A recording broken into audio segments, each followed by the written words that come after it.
Hey, does anyone remember Little Nightmares in 2026? If you were around on the internet during the age of 2017, there's a good chance that you've heard of it. It was one of those games that everyone played in for a good reason. In an age where mascot horror was gaining in popularity, most which relied on cheap jump scares, Little Nightmares horror was mostly in the environment and the monsters themselves. I mean, yeah, it did use the whole twisting of nostalgia, but in a kinda unique way. Instead of some childhood favorite place, the setting was pulled from that of a nightmare that you would have had as a kid.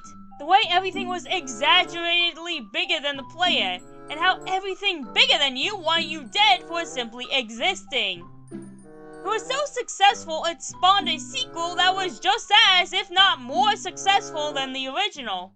As well as a comic series that never got finished, and a mobile game that wasn't as popular, but that was mostly because, again, mobile game. Then Tarzia got bought out by Enforcer, and Bandai, who owned the IP, tried hiring Supermassive Games to make a third game.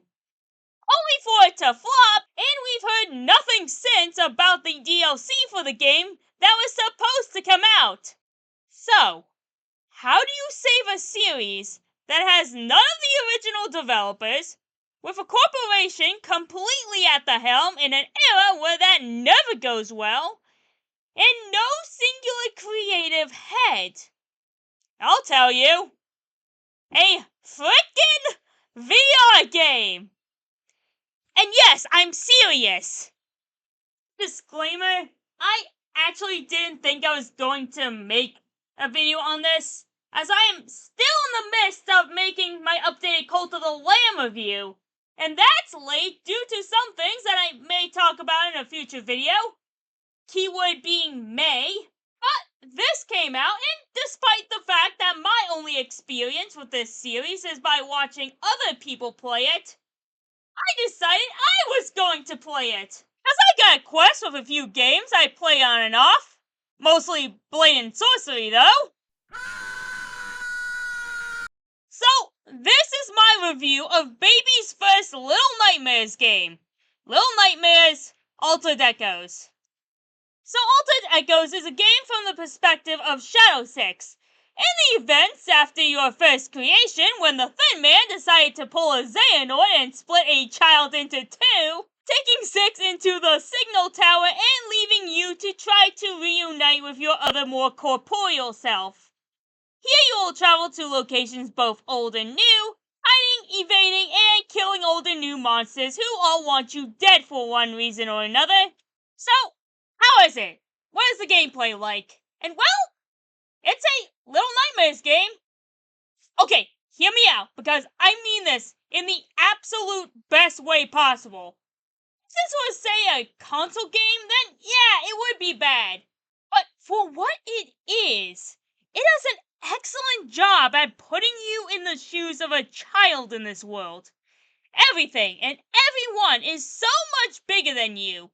The environments just feel so much more oppressive, especially now that you are the one traversing these areas.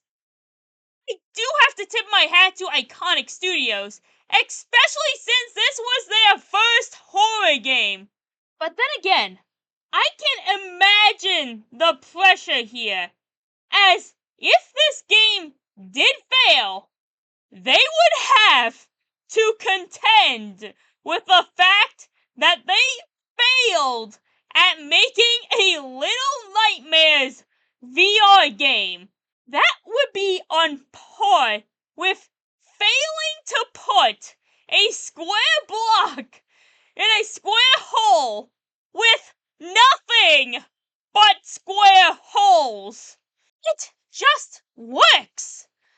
The platforming works well and is used really creatively.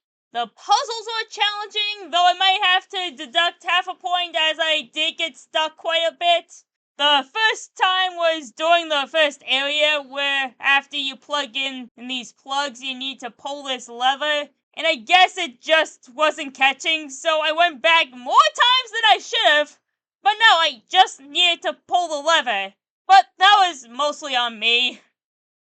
And then there was a sequence at the end where I thought you needed to push this cart, and it just kept killing me, and I didn't know why. And what is a horror game without its monsters?